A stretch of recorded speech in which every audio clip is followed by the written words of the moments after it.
মঞ্চে সবাইকে শুভেচ্ছা জানাচ্ছি। আমি আসলে রাজনৈতিক বক্তব্য তো দিতে পারি না, এটা আমার একটা কি বলবো মানে ব্যাড সাইড।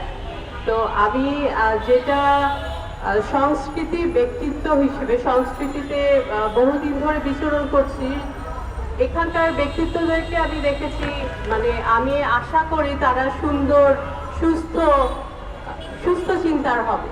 কিন্তু আমরা বিগত বছরগুলোতে যেটা দেখেছি যে আমাদের জাতীয়তাবাদী মনের যারা চিন্তা করছে, যারা এই ধারণা লালন করে বুকের ভেতরে, তাদেরকে কোনো জায়গাতেই স্থান দেওয়া হয়নি।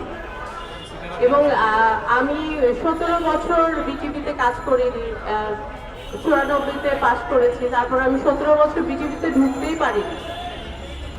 তো এরকম অনেকেই আছে যারা সংসার চালিয়েছেন, যারা কাজ করতেন, অভিনয় করতেন, গান গাইতেন, নাচতেন, তাদেরকে বিটিভিতে বা রেডিওতে বা সাংস্কৃতিক জগতে ঢুকতে দেওয়া হয়নি। আমরা দৃঢ়ভাবে বলতে চাই যে এই ধরনের ফ্যাসিস্ট মনোভাব আমরা আর দেখতে চাই না।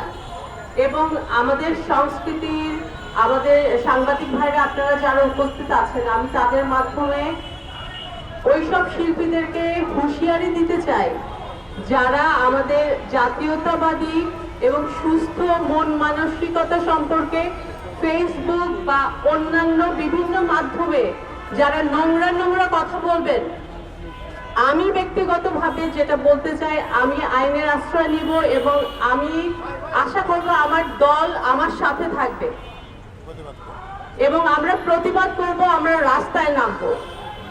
এই ধরনের সারা বিগত বছরগুলোতে এত ধরনের সুযোগ সুবিধা নিয়ে এখন আপনাদের দরদ উতলে পড়ছে এবং অত্যন্ত নোংরা কথা বলছেন, শিল্পী হিসেবে এটা মানতেই আমার আসলে মানে কষ্ট হচ্ছে। তো আমি এই মানববন্ধনের সাথে আছি এবং ফ্যাসিস্টের বিরুদ্ধে আমরা রাস্তায় থাকবো, আমাদের জাসাস থাকবে। আমরা তাদের আর মূল্যায়ন যে এখন আগের মতো তারা কাজ করবে বা আমাদের যারা শিল্পীরা ছিলেন, যারা কষ্টে ছিলেন, তাদেরকে বাদ রেখে এই প্যাসেজগুলো আবার পুনরায় আবার কাজ করবেন, আমরা এটা দেখতে চাই না। ধন্যবাদ। ধন্যবাদ বোমা আজিজকে। আমাদের এই মানববন্ধনের সাথে সংহতি প্রকাশ করে আরো এখানে উপস্থিত আছেন আমাদের জাসাসের কেন্দ্রীয় কমিটির নেতা জনাব ইঞ্জিনিয়ার মঞ্জু, আছেন মালেক মুন্সি, আছেন আমাদের বাংলাদেশ চলচ্চিত্র এমপ্লয়িজ অ্যাসোসিয়েশনের সম্মানিত সভাপতি জনাব আব্দুল হান্নান এবং সাধারণ সম্পাদক জি এম সাইদ,